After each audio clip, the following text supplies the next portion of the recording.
예, 안녕하세요. 세뇌 탈출입니다. 오늘은 작심하고 조갑재 대표를 좀 비판을 하겠습니다. 저랑 잘 아는 사이고 또 서로 뭐 이렇게 만나는 그런 관계였지만은 너무 문제가 심각해서 오늘 한 말씀 드리지 않을 수 없습니다. 자, 먼저 자율구독료 말씀 먼저 여쭙고 시작하겠습니다. 신한은행 140-012-108-493 주백모 프로덕션. 어려우신 가운데도 많이 도와주셔서 백모 세뇌 탈출 꾸준히 진행하고 있습니다. 또한 신간 안내 말씀드리겠습니다. 스텔스워, 중국과 딥스테이트의 미국 정보 음모를 낱낱이 다루고 있습니다. 로버트 스팔딩이 지은 책입니다. 제가 지금 주문해 주시면 제가 한 분 한 분께 정성스럽게 서명해서 보내드리도록 하겠습니다. 이 조갑재 대표님이 좀 결정적일 때 좀 이상한 스탠스를 좀 많이 취해 오셨는데, 김무성 도장론 할 때도 뭐 신의 한 수다 이렇게 말씀을 하셨던 걸로 기억을 하고, 또 그 박주신, 그러니까 박원순 시장의 아들 병역 의혹 때도 제 눈에는 근거 없이 병역 의혹이 없다라고 말씀하신 것 같아요. 이렇게 결정적일 때마다 좀 말씀이 왔다 갔다 하시는데, 이번에 제가 보통은 이제 조갑재 대표를 별로 비판 안 합니다. 연세도 계시고 또 원로시고. 근데 이번에 하도 이상해서 이건 비판하지 않을 수가 없어요. 이거 문명이 걸린 문제이기 때문에. 트럼프는 자포자기 상태, 바이든 당선이 한미 동맹의 유리, 이러한 입장으로 말씀을 하셨는데, 우선 첫째, 이번 대선에서 미국 대선에서 과연 트럼프가 불리하냐? 저는 전혀 그렇지 않다고 봅니다. 이때 한번 보시면은 이게 이제 위에 게 최근에 미국의 이제 그 주류 언론이 보통 한 10% 차이쯤으로 보통 비교를 합니다. 트럼프와 바이든 사이의 양자 대결에서. 그런데 미국의 주류 언론들이 그럼 2016년에 몇 프로 차이로 보통 그 얘기를 했냐? 12% 차이로 얘기를 합니다. 그러니까 이게 이 미국의 여론조사 중에 이제 정확했던 거는 거의 유일하게 라스무센 하나를 꼽아주거든요. 이 다른 언론사의 여론조사는 이미 맛이 간 지가 오래입니다. 그래서 라스무센은 어떻게 나오겠냐. 라스무센 자료가 굉장히 재밌어요. 지난 금요일 날 트럼프의 업무 지지율은 50% 나옵니다. 그러면 이 업무 지지율로만 따지면 이 시기 오바마보다 3%포인트 높습니다. 이 시기 오바마는 47%였습니다. 그런데 라스무센에서도 7월 마지막 주를 기준으로 트럼프 바이든 이자 대결, 양자 대결을 시켜보면 뭐 12%까지는 차이가 안 나도 한 6% 정도 차이 나는 걸로 나옵니다. 42대 48. 그런데 특이한 점은 이 같은 42대 48로 트럼프가 6%포인트 지는 그 조사에서 조사에 응답한 흑인의 30%가 트럼프를 지지하고 있고, 조사에 응답한 기타 유색 인종의 40%가 트럼프를 지지하고 있습니다. 이 얘기는 무슨 얘기냐면은 그 전에 트럼프가 2016년에 당선될 때요, 흑인 득표율이 8%밖에 안 됐습니다. 그럼 백인 쪽에서 크게 득표 차이가 없다면 지난 2016년과 2020년 사이에 이번에 트럼프가 대승한다는 얘기거든요. 흑인에서 30%면은요, 약 2.4%포인트 더 받으니까 대승한다는 얘기예요. 그런데 라스무센 조사 안에서만 가지고 얘기를 해보면 백인 중에 분노한 무응답자의 비중이 높다란 얘기가 돼요. 흑인에서 이게 30%, 기타 유색 인종에서 40%좀 나오면 백인에서 굉장히 많은 퍼센티지가 나와야 되거든요. 그런데 백인 중에는 그 트럼프 지지자들이 응답을 안 하고 있다, 이 얘기가 나오게 된다고 이게. 그렇다면은 지금 트럼프의 업무 지지율 50%가 오히려 더 가상 대결보다 유의미한 숫자 아니냐, 그렇게까지 생각이 됩니다. 그래서 이 라스무센 조사로 보나 그 다음에 예년에 그 2016년에 완전히 그 엉터리 예측을 했던 기록으로 보나 다른 조사 회사들이 그 이게 뭐 트럼프가 지금 많이 밀리는 형국이 아니에요. 특히 이 그 치료제와 코로나 바이러스의 치료제와 백신의 그 출하가 임박할수록 그리고 경제가 지금 무서운 속도로 살아나고 있는데 경제가 좋아질수록 트럼프 쪽의 지지율은 이렇게 이 추세로 강화될 거로 저는 예측합니다. 두 번째로 이제 저쪽 애들이 너무 그 자충수를 두는데요. 예를 들어서 이 트럼프 그 세인트 요한 교회, 그러니까 세인트 존 처치죠. 워싱턴 DC에 있습니다. 거기를 폭도들이 불을 질렀었어요. 7월 1일 날. 그 6월 달에 그때 트럼프가 7월 1일에 그 교회의 그 목사관 쪽에 불을 질렀는데 목사관 앞에서 성경을 들고 사진을 찍었었습니다. 그래서 그걸 뿌린 적이 있죠. 자기는 기독교를 옹호한다. 교회에 불 지르지 마라. 그런 메시지로. 그런데 이 포틀랜드에서는 8월 1일 날 폭도들이 성경을 불태웠습니다. 자, 이게 이렇게 되면 이 폭도들에 대해서 민주당이 옹호해 왔단 말이에요. 민주당 그러니까 주지사, 민주당 시장뿐 아니라 민주당 이 국회의원들도 이게 상당히 심각한 충격을 줄 겁니다. 걔들이 성경을 불태운다 이런 거는 생각도 못할 일이거든요. 미국은 참고로 18세기 독립할 때 기준으로 서유럽과 북미의 국가 중에 유일하게 기독교가 국교가 아닌 나라입니다. 그러니까 국교라고 하면 이제 정치학 용어로 크리스천덤이라고 부르는데 국교가 되면 이제 종단이 문제가 되거든요. 디노미네이션이. 근데 미국은 종단이 굉장히 자유롭게 여러 개가 있기 때문에 기독교를 국교로 못 삼았어요. 그 대신에 맹세를 할 때는 바이블 위에다 손을 얹고 맹세를 하죠. 즉 다시 말하자면 기독교 정신이 굉장히 팽배하고 강한 나라이지만 기독교 문화가 그 국교로는 채택을 안 한 그런 아주 그 세속과 종교가 절묘한 균형을 이루어서 이어져 온 나라입니다. 그런 나라에서 이 성경을 불태웠다. 기독교가 국교였으면 성경을 차라리 불태울 수 있어요. 왜냐? 국가 권력에 대한 반발이니까. 근데 미국은 건국 때부터 기독교는 너무나 당연한 문화, 그러니까 우리가 공기나 물과 같은 너무나 당연한 문화이고 국교로 할 필요조차도 없던 나라라고요. 이게. 비기독교 국가가 아니라 국교로 기독교를 할 필요가 없을 정도로 너무나 당연한 그리고 국교를 하기 위한 종단을 지정하지 못할 정도로 여러 가지 종류의 신앙심 깊은 종단이 존재하는 그런 문화거든요. 여기서 성경을 불태운다. 그런데 그 성경을 불태운 그 폭도들을 민주당이 지지하고 있다. 바이든 지금 단 한마디도 BLM이나 이 폭도들에 대한 비난 안 하고 있습니다. 그리고 최근 조사에 의하면 정치인들이 폭도를 부추기고 있다라고 생각하는 사람들이 50%가 넘고요. 추가로 4, 5%가 부추기고 있는 것 같기도 하고 아닌 것 같기도 하다. 잘 모르겠다고요. 부추기고 있지 않다라는 사람은 4, 5%밖에 안 나옵니다.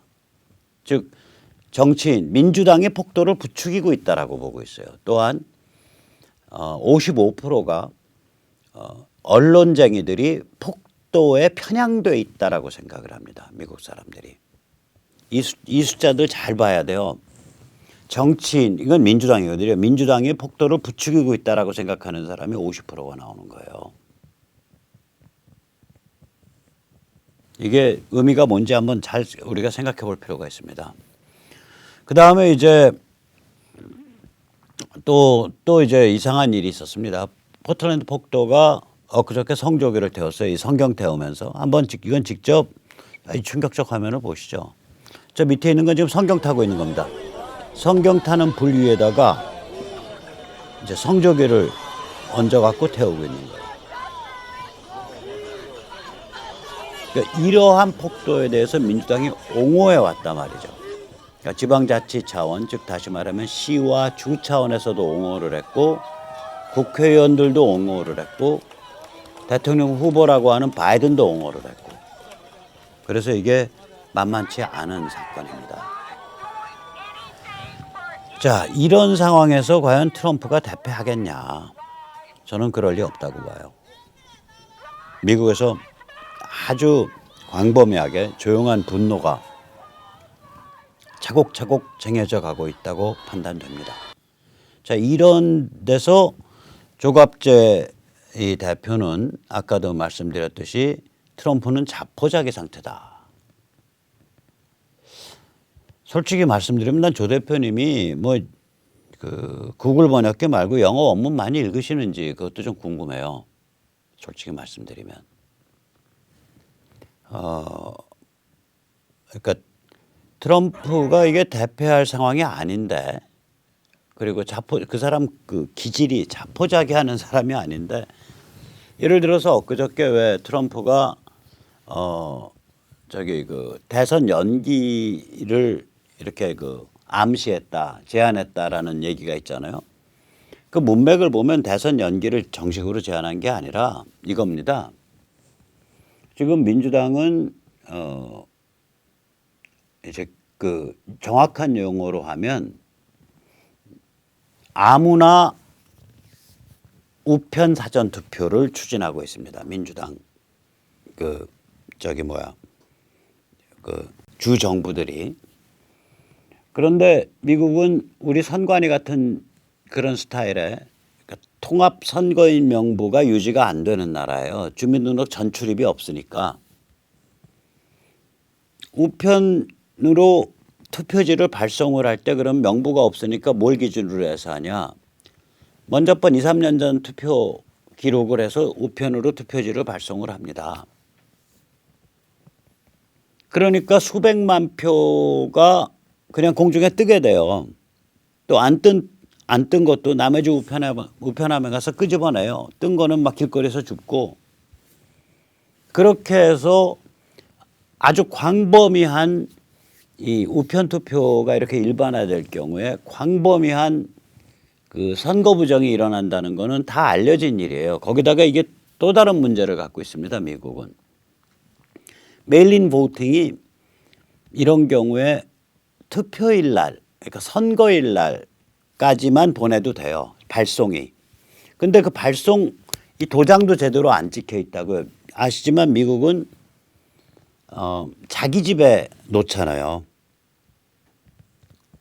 그 우체국에 가서 이 우편을 집어넣는 게 아니라 자기 집 우체통에 집어넣잖아요. 그럼 거기에 우편 안 붙은 것도 있고 시간 놓친 것도 있고 또 시간이 그 사람이 논 시간하고 그걸 우체부가 걷어갖고 우체국에 돌아와서 도장 찍거나 혹은 도장 안 찍고 그냥 갔거나 그래서 이게 굉장히 시비가 복잡해서 지난번에 요번에 뉴욕주에 이 그러니까 이 아무나 누구든 이 우편 사전 투표로 민주당이 자기들 그 프라이머리 그러니까 바이든을 뽑냐 누구를 뽑냐 이걸 했을 때 결국은 집계가 안 돼서 그냥 적당히 숫자 정해가지고 해치워 버렸다고요. 운영자들이. 그래서 트럼프의 말은 뭐냐면 우편 사전 투표를 누구나 아무나 일반적으로 하는 거는 안 된다. 그렇게 하면은 이 투표 개판 나고 나 절대로 순순히 안 물러난다. 다 깔 거다. 너희가 만약 겁이나 저기 팬데믹이 그토록 위험하다고 생각한다면 차라리 투표일을 연기해라. 그게 트럼프의 메시지입니다. 그러니까 트럼프로서는 나중에 우편 사전 투표를 쟤들이 대대적으로 밀어붙였을 때 그래서 문제가 불거져서 트럼프가 안 물러나고 버티면서 그 우편 봉투 하나하나를 까는 상황이 들어갔을 때 그때를 대비한 명분 쌓기 얘기를 한 거예요. 그때 내가 그랬잖아. 먼저 그거 문제 많다고. 그 집계도 안 되고 난리 나는 거라고. 그래서 니들 팬데믹 그렇게 무서우면 차라리 대선일을 뒤로 미루라고 했었잖아. 그 문맥이거든요. 문맥이. 근데 그걸 거두절미하고 조선일보 같은데 또 조선일보와 밀접한 관계가 있는지 어쩐지 모르죠. 월간조선 출신이죠. 조갑제. 조선일보는 그때 뭐라고 이렇게 대서특별했냐. 마치 트럼프가 지금 수세에 몰려서 이 위기를 모면하기 위해서 그 투표 연기를 제안했다. 이런 식으로 그 얘기를 했었습니다. 한마디로 말이 안 되는 소리죠. 네, 말이 안 되는 소리입니다. 그런데 제가 이 조갑재 대표에게 이렇게 오늘 뭐 크게 정색을 하고 비판을 하는 까닭은 미국 대선을 잘못 예측했다가 아닙니다. 뭐 대선이야 잘못 예측할 수 있어요. 그런데 아까도 보셨지만 바이든이 되는 것이 한국에 유리하다라고 얘기를 한다고요. 이게 조선일보가 벌써 한 일주일 전쯤에 초를 친 얘기거든요. 바이든이 돼도 여전히 미중 전쟁은 계속되고 뭐 우리에는 문제 없다. 뭐 이렇게 써놨어요. 조선일보가. 그거를 오히려 더 강화해서 바이든이 되는 편이 차라리 한국에 유리하다. 이게 굉장히 심각한 문제입니다. 이거는 거의 굉장히 그 중국으로부터 관리되고 있는 거의 친중, 종중 분자가 할 만한 소리인데 조 대표께서 이 저기 연세가 되셔가지고 좀 판단력이 흐려지신 건지 왜 이런 얘기를 하는지 이게 왜 말이 안 되는 소리인지 제가 밝히겠습니다. 참고로 다시 한번 말씀드립니다. 미국 대선 결과에서 이번에 트럼프가 질 거다. 대패할 거다. 그렇게 예측할 수 있어요.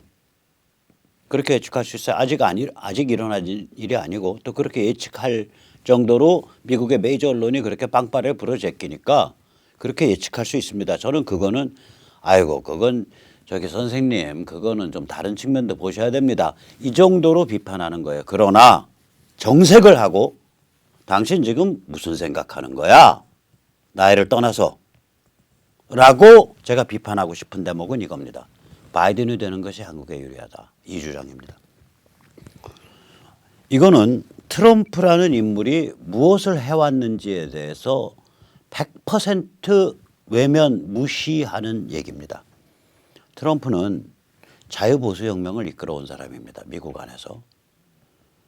이거는 뭐냐면은 미국을 가치지향 주권국가로 강화시키겠다는 거예요. 그때 가치는 개인, 자유, 진실, 민주주의, 시장. 이 가치를 지향하는 현대문명의 가치를 지향하는 주권국가로 강화시켜 가겠다. 그렇게 해서 이 가치를 인정하지 않고 가치를 능멸하고 가치를 파괴하는 중국을 꺾어버리겠다.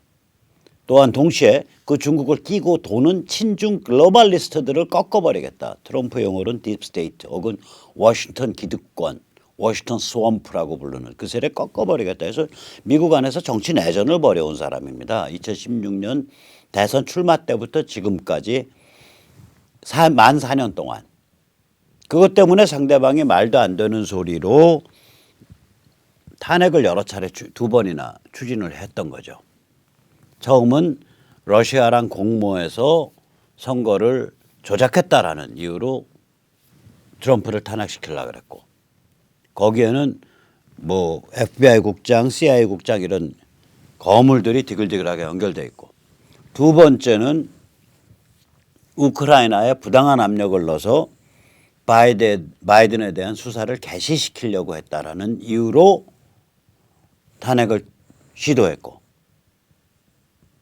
즉 트럼프는 지난 그러니까 임기 이후 임기가 1월 초부터니까 임기 이후 3년 6개월 동안 내내 탄핵에 시달려온 사람이에요. 굉장히 부당하게. 왜 그러냐. 친중 글로벌리스트 입장에서 보면 트럼프의 자유보수혁명 이거는 자기들의 죽음이라고 생각하는 거예요. 트럼프의 가치지향 주권국가 이건 자기들의 죽음이라고 보는 거예요. 트럼프의 미중전쟁 자기들의 죽음이라고 보는 거예요. 친중 글로벌리스트 입장에서 보면. 이걸 봐줘야죠. 그러니까 이번 대선에서 트럼프가 이기든 지든 지난 3년 반 동안 트럼프 임기 이미 진행된 임기에 일어난 일에 대해서 정확히 봐야 될 거 아니냐 이거지. 조갑재 대표가. 바이든은 어떤 사람이냐. 트럼프를 그렇게 물어뜯고 죽이려고 했던 진영의 이해관계는 뭐겠냐 이거예요. 친중 글로벌리스트고 군사 전략적으로는 러시아를 주적으로 삼고 서유럽을 동맹 1번지 무조건 동맹 프리라이더 무임승차시켜주는 동맹 그다음에 중동의 경찰 이게 지난 한 50년 동안의 미국의 기본 전략이거든요. 그중에 중동 빼고 서유럽과 러시아 구도 이건 지난 75년 동안의 미국의 구도란 말이에요. 이 구도를 계속 고집하는 게 친중 글로벌리스트들이에요. 중국은 신경 쓸 거 없다. 걔들은 우리가 이렇게 돈으로 싸바르고 세계 시장으로 싸바르면 결국 돼. 그거 신경 쓰지 마. 그거 신경 쓰지 마. 이게 친중 글로벌리스트예요. 그래서 매티스가 트럼프에 반발하고 튀어나간 그 국방장관 매티스 그다음에 심지어 트럼프에 반발한 존 볼턴 이런 자들 그다음에 트럼프 일기 때의 그 국무장관 틸러슨 제 첫 이게 다 친중 글로벌리스트 인맥이거든 사실은. 사실은 그래요 이게. 그래서 이 바이든은 친중 글로벌리스트 인맥에서 아주 내놓은 친중이고 자기 아들을 자기 부통령일 때 비행기 타고 중국에 데려가서 중국의 뱅크 오브 차이나가 자기 아들한테 아무 자격도 없는 그 아들한테 1조 2천억을 펀드로 질르게 만든 그런 자 아니에요. 그런 독직, 매관, 매직, 직권 남용, 부패 정치인이라고 친중 부패 정치인이라고. 그러면 자 바이든이 대통령이 된다. 그럼 겉으로는 미중 전쟁 하죠. 겉으로는 하지. 그러나 다 그 저기 뭐야 안고가 없는 핵심이 빠진 그런 조치들을 취할 거라고. 중국이 사리사리 피해 나갈 수 있는 조치들. 그런 입법들을 할 거고. 다시 말해 조선일보가 그때 얘기한 바이든이 돼도 반중은 유지된다. 반중 흉내가 유지되죠. 그리고 진짜 이빨 딱 물어뜯는 그 이빨 거기는 다 빼버린 반중 쇼가 유지되죠. 이 정도인데 그거를 조갑재 대표는 더 부풀려서 한 번 더 부풀려서 바이든이 되는 게 유리하다. 친중 글로벌리스트가 미국을 장악해서 미국의 주권을 약화시키고 미국을 폭도의 나라로 만들고 미국의 지금 바이든 1,100만 불법 이민자한테 완샷에 시민권 주겠다는 거 아니에요? 미국의 국경을 컨트롤 안 해서 미국을 불법 이민자의 천국으로 만들고 미국을 산업 공동화로 만들고 미국의 에너지 산업을 죽여버리고 그래서 미국을 중동 이슬람 석유 패권에 무릎 꿇게 만들고 이런 정책을 지금 표방하고 있거든요. 얘들이. 그리고 다시 인도 태평양에서의 중국과의 대립이 아니라 다시 서유럽 중심 다시 러시아 죽이기로 다시 되돌리고 자 조갑재 대표한테 묻습니다. 이게 한국에 유리합니까? 이게 한국에 유리합니까? 이번 대선에서 트럼프가 유리하다 불리하다 대패할 거다 대승할 거다 이거는 별개예요. 그거에 대해서 저와 다른 입장을 가지고 있다. 그리고 제가 보기에 오류가 있는 예측을 하고 있다. 그럴 수 있어요. 그러나 트럼프가 해온 일이 뭐냐 이거예요. 거기에 대한 평가. 그다음 바이든이 어떤 세력을 대표하는 자냐. 거기에 대한 평가. 바이든이 집권하게 될 때 앞으로 미국을 어떻게 끌고 갈 거냐. 친중 글로벌리스트로 하면서 반중은 쇼로 부리면서 결국 미중 봉합으로 끌고 갈 거다. 거기에 대한 예측. 거기서 지금 완전히 입장이 다른 거예요. 그리고 저는 그 입장이 조 대표 입장이 중국 간첩 친중 분자들의 입장과 같다고 생각을 하고 있으며 그분이 정신을 똑바로 차리고 진실을 직시하기를 바랍니다. 중국 간첩이 할 소리예요. 저거는 바이든이 되는 것이 한국에 유리하다. 시진핑이 할 소리고 왕이가 할 소리라고. 그게 어떻게 조갑재 입에서 나오냐고. 조갑재 대표님 어떻게 그게 선생님 입에서 나오시냐고.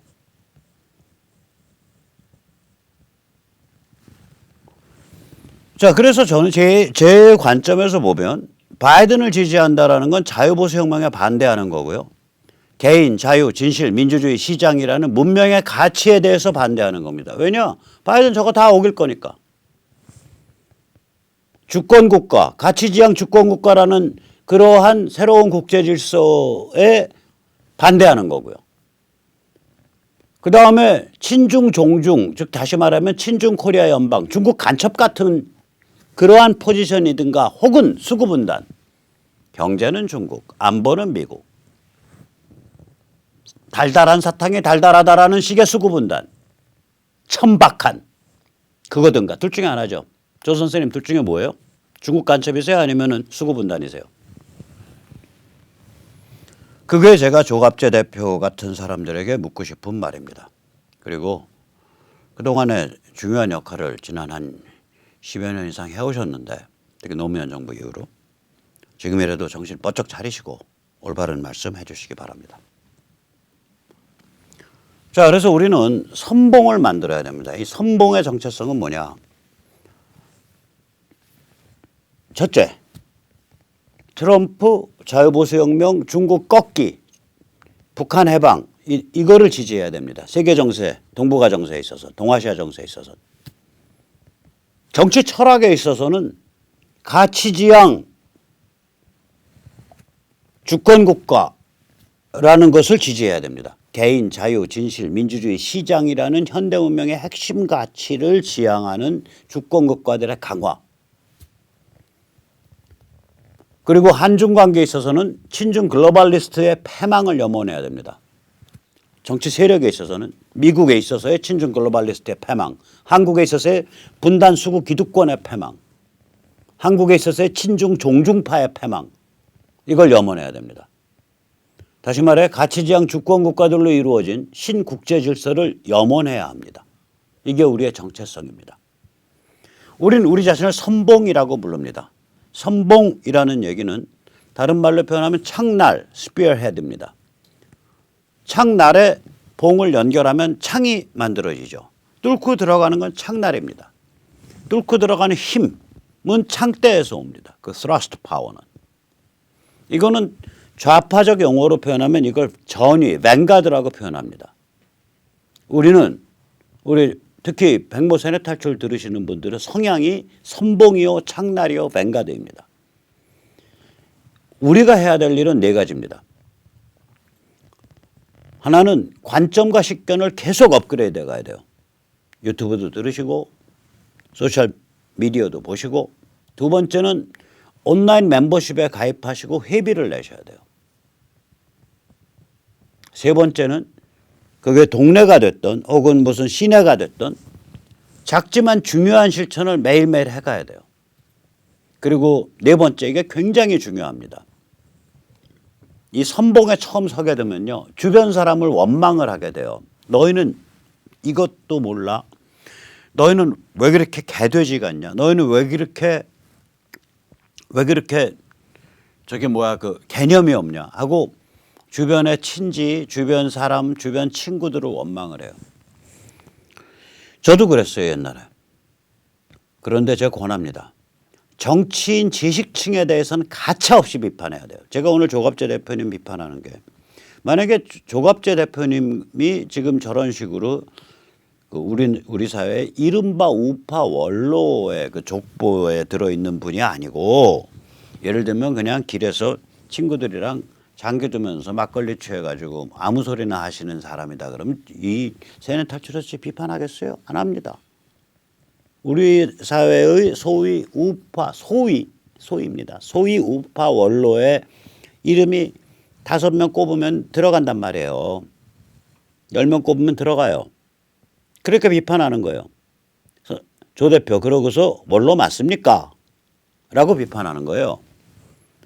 즉 정치인, 지식인에 대해서는 가차없이 비판해야 돼요. 그러니까 뭐 내부 총질이건 뭐건 저는 그런 거 모르겠어요. 가차없이 비판해야 돼요. 그러나 대중에겐 너그러워야 돼요. 이걸 거꾸로 하는 사람들이 있어요. 모 목사님 같은 분들. 지금 문재인을 끌어내려야 되기 때문에 문재인이 아닌 사람은 다 모여야 됩니다. 그래서 걸레 같은 정치인, 걸레 같은 지식인까지 전부 오라는 거예요. 그럼 큰일 납니다. 정치인, 지식인에 대해서는 가차없이 비판해야 돼요.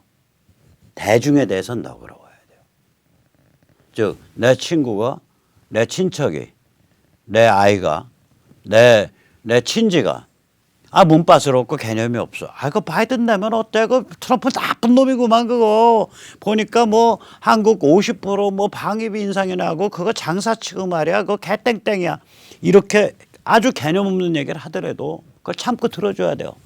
왜냐? 대중이니까. 대중이니까 마지막까지 그 끈을, 인간관계 끈을 유지하고 있어야 돼요. 그래서 기분 나쁘다고 친구 관계 다 끊고 이러지 마세요. 마음이 아프시더라도 그거 참아야 돼요. 그걸 참으셔야 된다고. 대중에겐 한없이 너그러워야 돼요.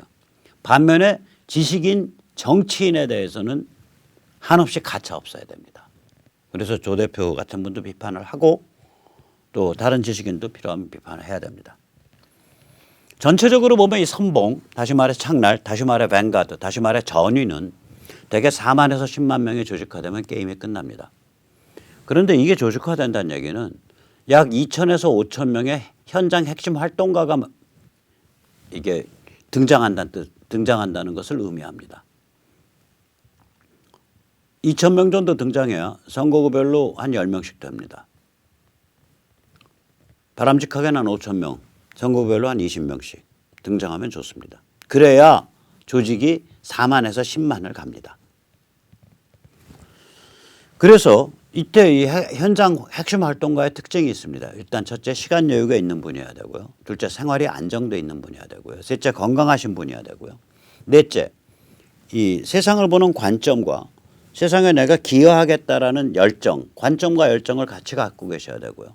다섯째, 휴먼 스킬이 있으셔야 됩니다. 마치 보험 컨설턴트 혹은 자동차 영업 사원과 같은 그런 종류의 휴먼 스킬이 필요합니다. 이 5가지를 다 갖춘, 한두 개는 부족하겠지만 그런 분들이 현장에서 한 지역구에 10명, 20명 만들어질 때 그때 전체 규모가 4만, 10만을 가는 겁니다. 이게.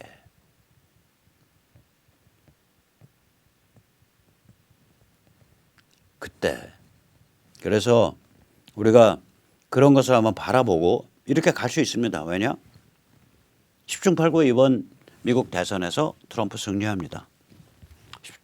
10중 8구 미중 전쟁 갈 때까지 갑니다.